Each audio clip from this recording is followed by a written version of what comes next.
You know the rules. You wrote them. You have reviewed them before every session.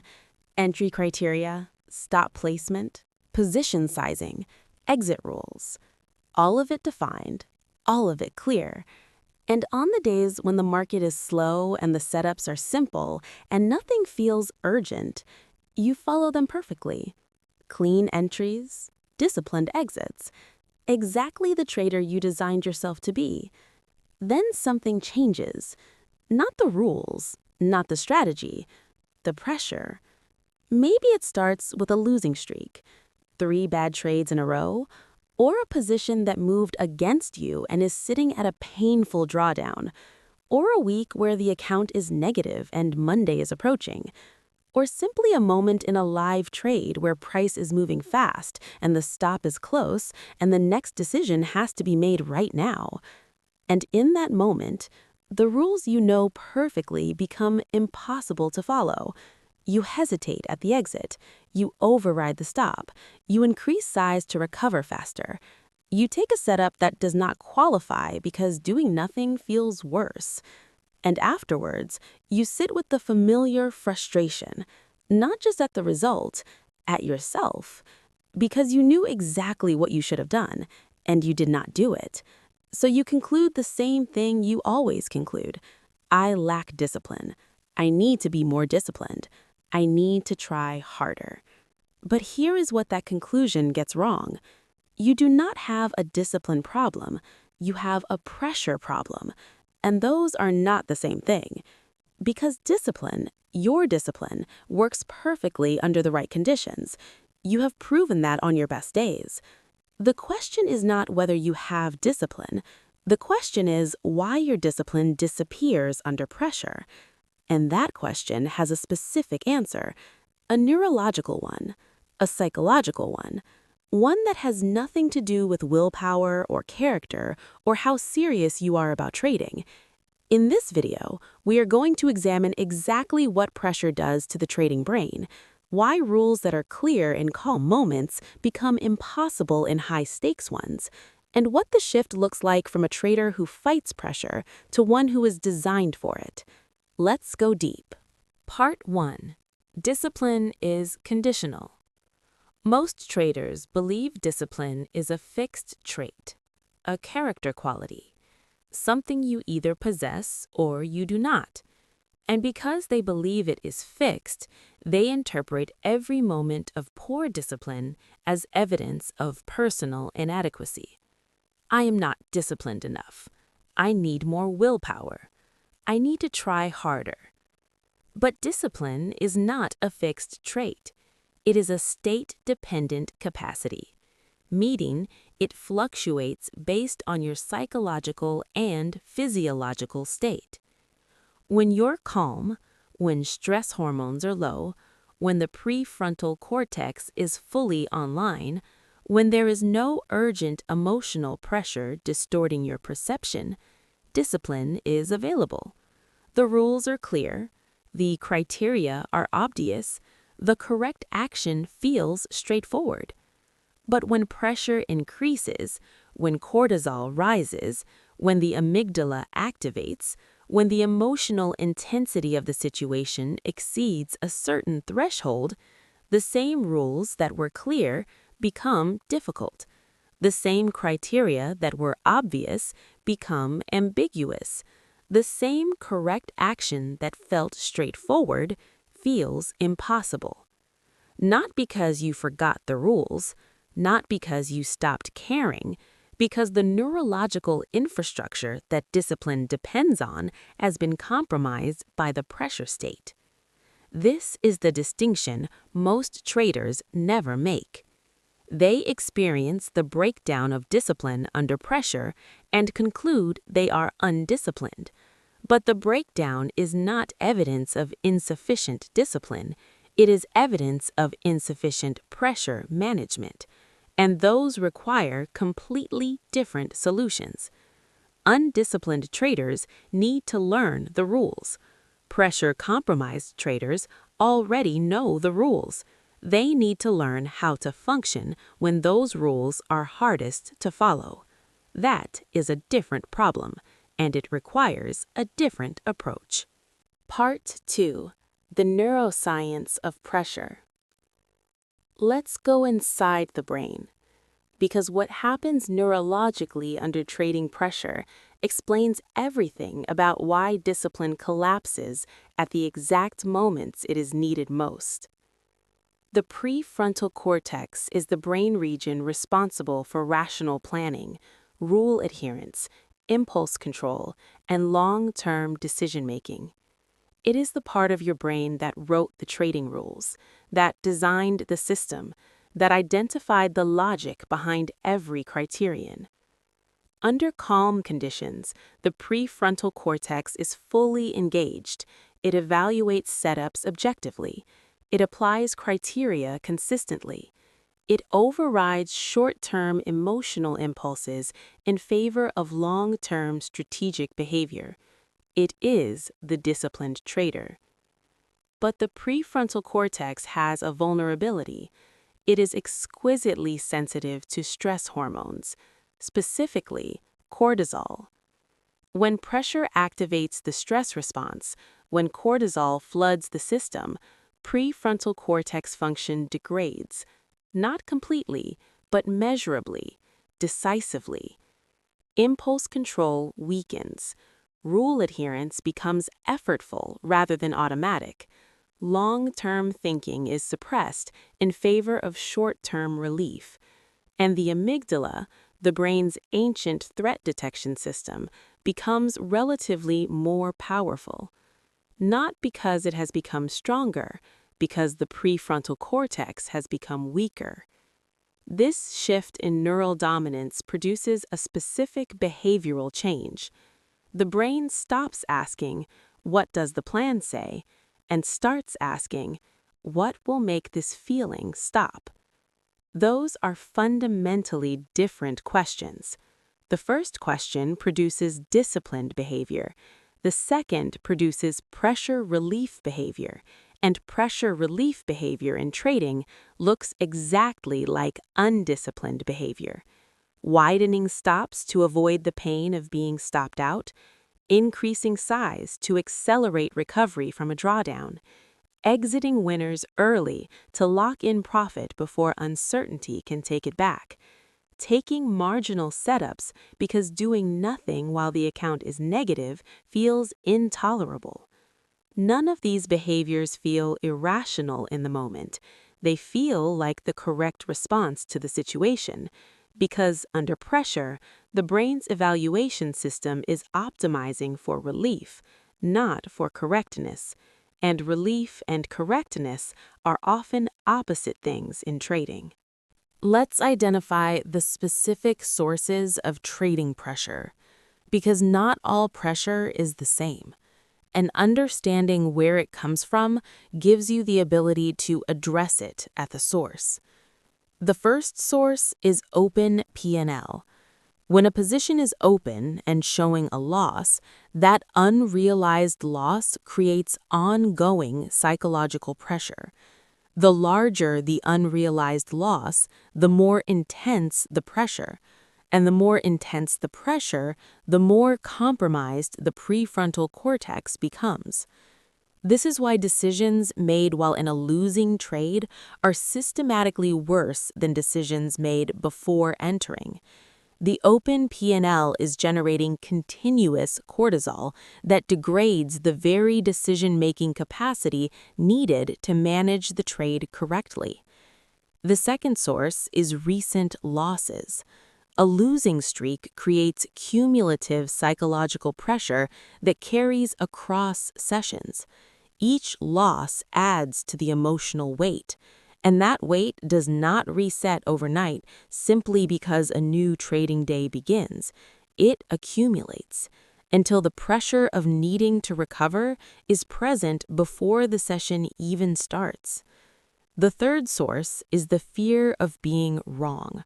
For traders whose identity is tied to being correct, whose self-image depends on prediction accuracy, every trade carries the pressure of potential incorrectness. And that pressure is present from the moment of entry. increasing with every adverse price movement until the discomfort of being wrong exceeds the trader's psychological capacity to hold the position. The fourth source is time pressure. Decisions that need to be made quickly in fast-moving markets, in volatile conditions, in moments where price is at a critical level and action is required immediately, generate acute pressure that degrades decision quality in seconds. The fifth source is recovery pressure.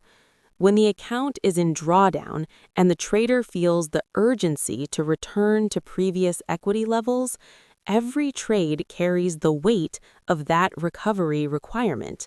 And trading to recover, rather than trading to execute correctly, changes the decision framework entirely.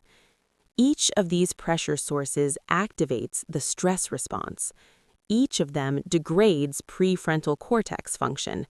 Each of them makes the rules harder to follow, not because the rules are wrong, because the neurological environment in which they must be followed has become hostile to disciplined execution. Part 4. The breaking point.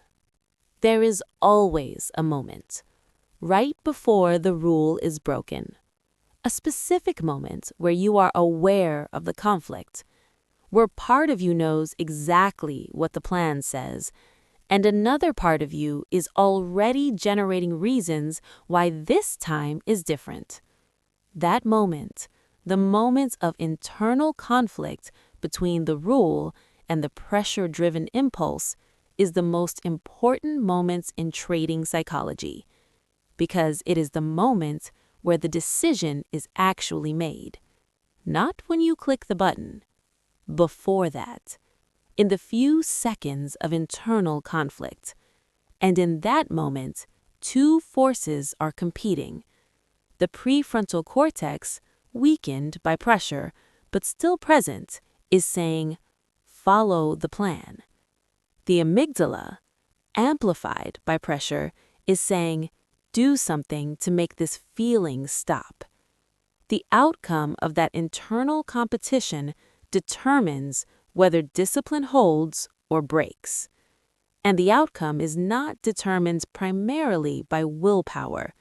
It is determined by the relative strength of the two competing systems, which means it is determined by how much pressure is active, which means it is determined by factors that existed before the breaking point moment arrived.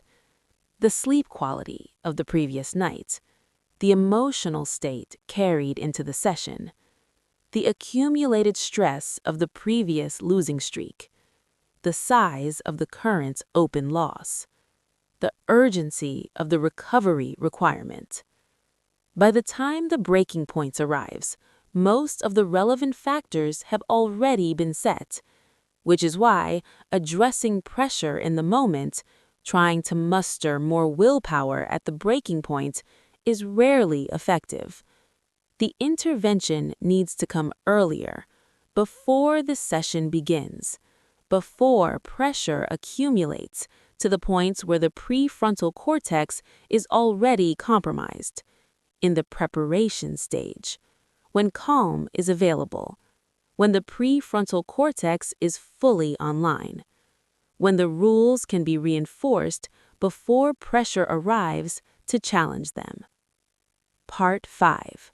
Why knowledge is not enough. Here is the most important and most frustrating truth about trading psychology. Most traders already know what to do. They know they should honor the stop. They know they should not increase size to recover.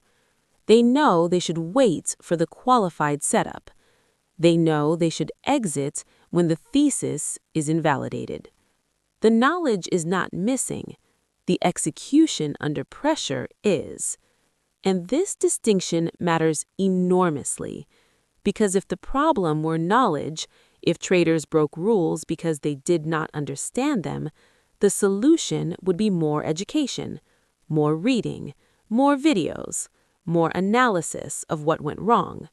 But when the problem is execution under pressure, more knowledge is not the solution. Because you cannot think your way to better decisions in a moment when the thinking part of your brain is compromised by stress hormones.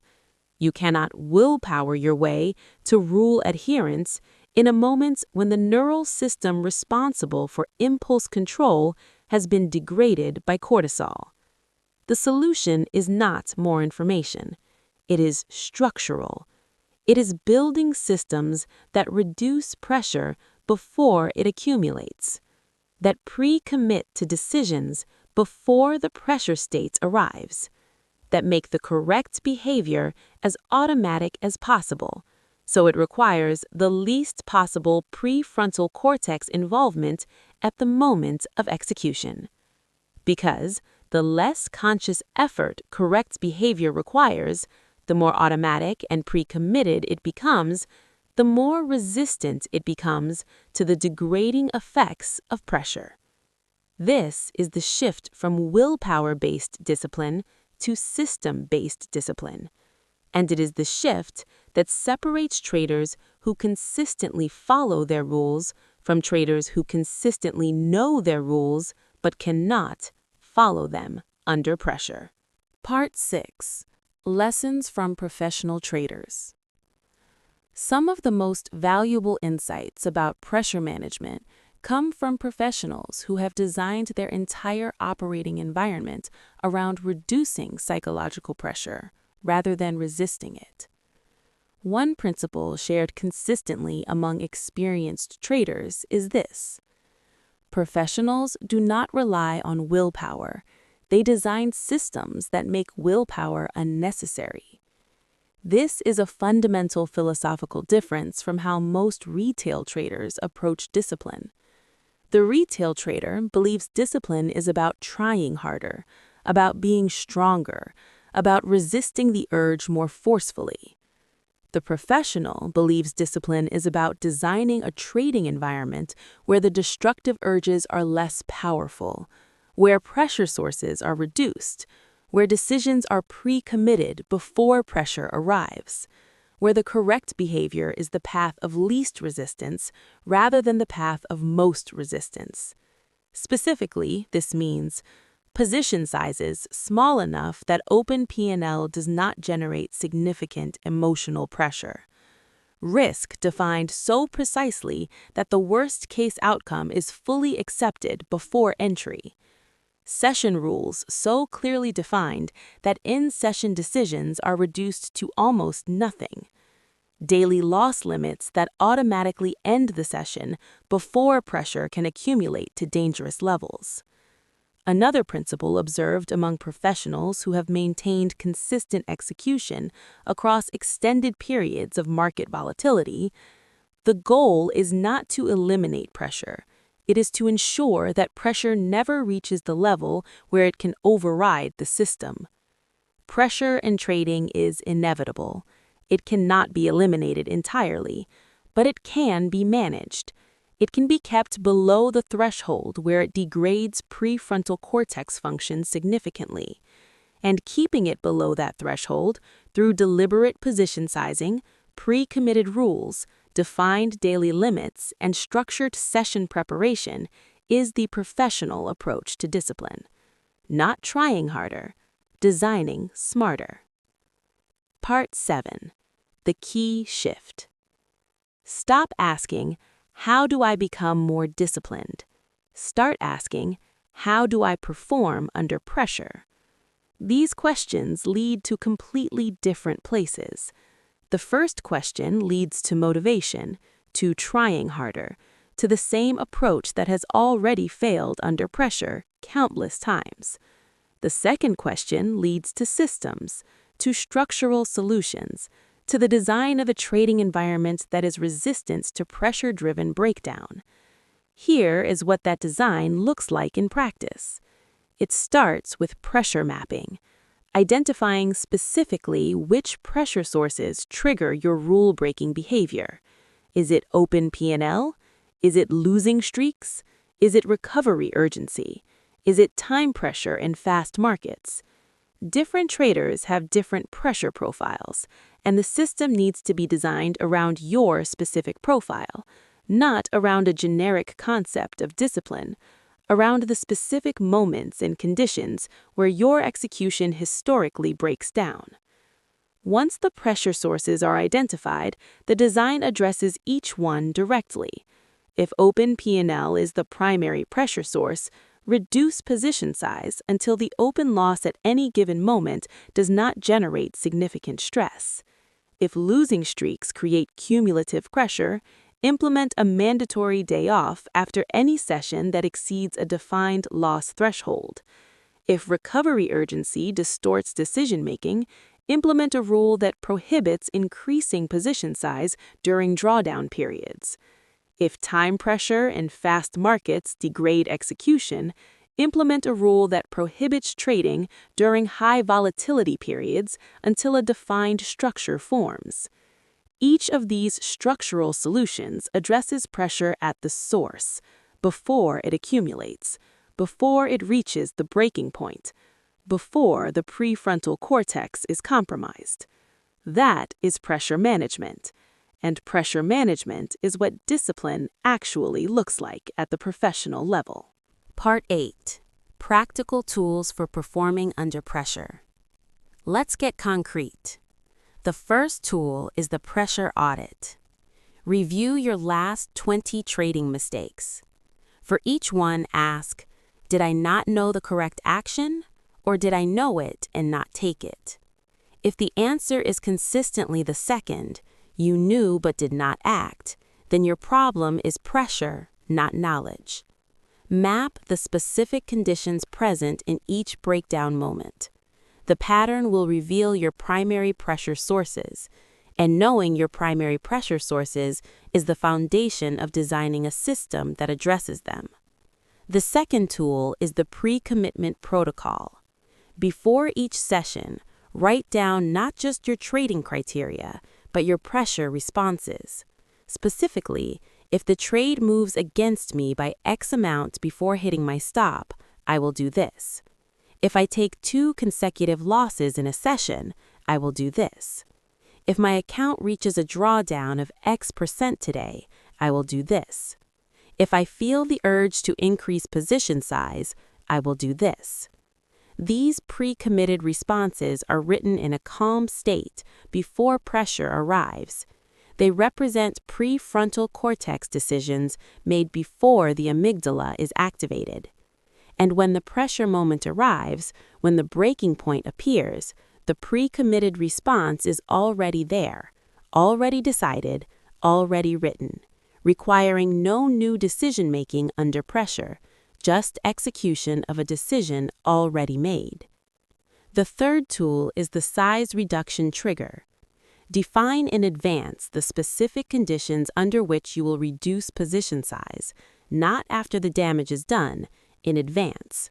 For example, after any session loss exceeding 1%, the following session opens at half normal size. After 2 consecutive losing sessions, size reduces to minimum until a winning session is recorded. This tool directly addresses the primary mechanism through which pressure destroys discipline. Large positions generate large open P&L, which generates large cortisol, which generates large prefrontal cortex impairment. Smaller positions generate smaller open P&L, which generates smaller cortisol, which generates smaller impairment. Size reduction is not weakness, it is neurological management. The fourth tool is the breaking point pause.